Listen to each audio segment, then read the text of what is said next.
ง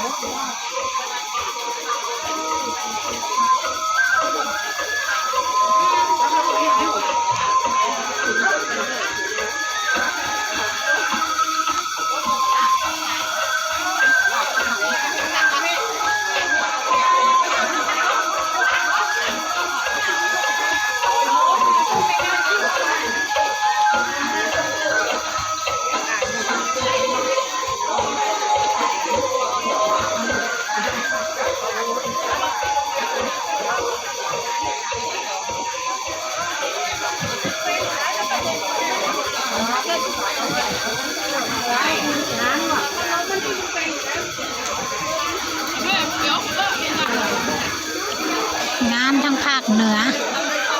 จังหวัดเชียงรายค่ะจังหวัดเชียงราย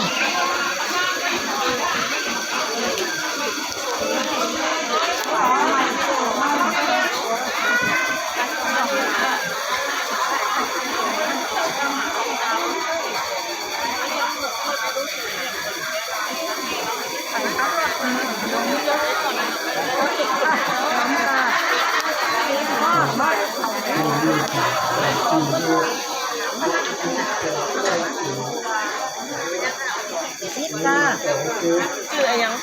ไอ้ถ่ายเดียวกับท่านเด็กเนาะทำยูทูบเลยนะไปลงยูทูบทำติ๊กต็อกลงยูทูบดำๆช่วยดำๆให้เงินเท่าไหร่เดี๋ยวมันทำเองในเฟซแล้วก็ยูทูบแล้วก็ติ๊กต็อก3 อย่างแล้วถ่ายแล้วไม่ถ่ายหนึ่งหรอกถ่ายแต่ลุ้นไปตรงนั้นแหละมันมีไรได้เราไม่ต้องไปทำงานหนักใครยกมือถือนี่ก็โอเคแล้วใช้เวลาหน่อย น้ำวางเขาขึ้นไล่ขายของเขาไม่ต้องลงทุนกินเปอร์เซ็นต์เขามือนึงเขาก็ได้เขาซื้อเนี่ยไม่ต้องไปแบกหางมาเอาดอกแต่ต้องเรียนให้เป็นนะต้องเรียนเป็นนะเรียนว่าเป็นไปว่าเป็นด้วยกันบางคนเขาบอกเราให้เขาถ่ายดูเน้นเขาทำงานเนี่ยมันเขาถ่ายเนี่ยเดี๋ยวเขาลงละคนกับเบิ้งติดตามมันที่เราเบิ้งคนหนึ่งเบิ้งคนนี้นี่มันทำเป็นซี่นี่ไม่แต่มีนี่เนาะมันนี่มันทำอย่างว่าไปเบิ้งดิเห็นบ่มันอยู่ตรงไหนวะอย่างเนี้ย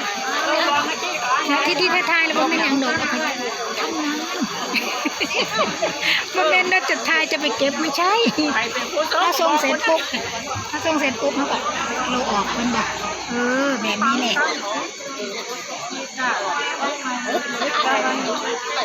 ว่าทำมานานมากตั้งแต่อยู่เมืองนอกถึงบ้านน้องเนี่ยมันก็ทำไมถ่ายจังเลยเปล่าหรอกทำงานเขามันขนาดไกลขนาดมันไงมันมาจับกับมัน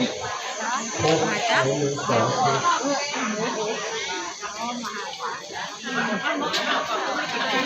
แต่ก่อนแต่คำว่าป้า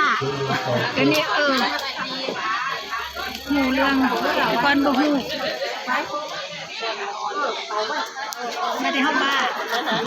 ไม่เห็นคนนึงหูเลยเนี่ยหูเลยเนี่ยนี่กระเป๋าใส่ถุงเสื้อ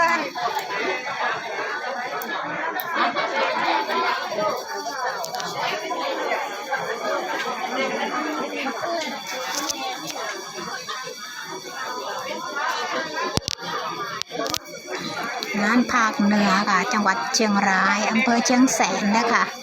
งานญาติรู้เซ็กซี่แท้เนาะใส่สุดน่ะลงสอทอแต่งตัวด้วยกันเขาลงสอทอจ้า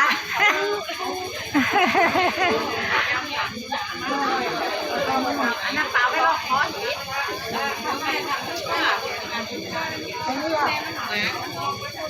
นี่บริการน้ำนะคะมาเสียซบละท่านมาเสียซบละวันนั้น